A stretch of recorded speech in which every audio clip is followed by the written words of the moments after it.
Hi everyone, welcome to Math 147 Calculus 2 Ubiquitous Online Experience. So in this video, I'll talk about Module 1 course outcome and study guide.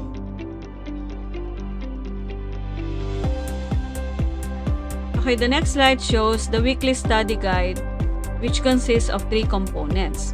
We have the topics, the teaching and learning activities, and the assessment tasks. For week 1, day 1, the course discussion covers topics on orientation on university mission vision, course requirements, and house rules.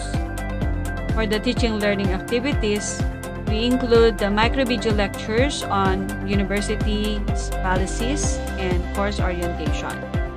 For day 2, the discussion covers topics on antiderivatives and power formula. For day 3, we have integrals yielding logarithmic functions and integration of exponential functions. The teaching and learning activities for day 2 and day 3 both includes the micro-video lectures, the reading links, and the solve problems for each particular topic. And in day 3, the assigned assessment task is homework 1, which is to be submitted on or before the specified due date in Blackboard.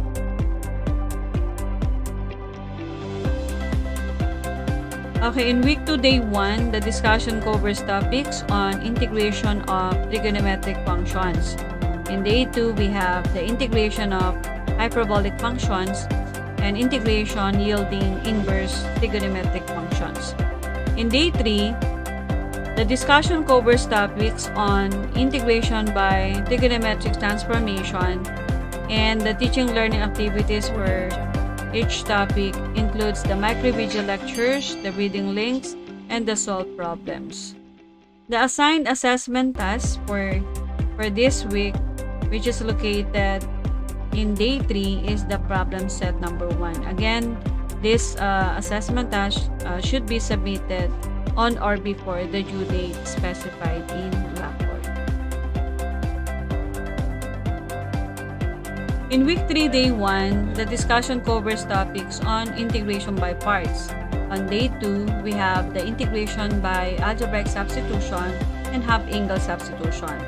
In day 3, we have the integration by trigonometric substitution. And the teaching and learning activities per topic includes the micro-video lectures, the reading links, and the solve problems.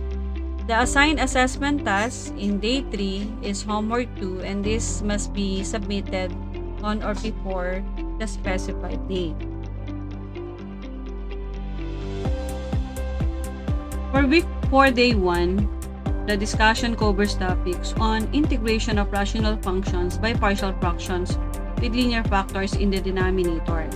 In day 2, the discussion covers topics on integration of rational functions by partial fraction, but this time with quadratic factors in the denominator. So for each topic, the teaching learning activities includes the micro-video lecture, the reading links, and the solve problems. Then in day 3, you have to take the Module 1 long examination. And this is also the last day to submit all the necessary requirements.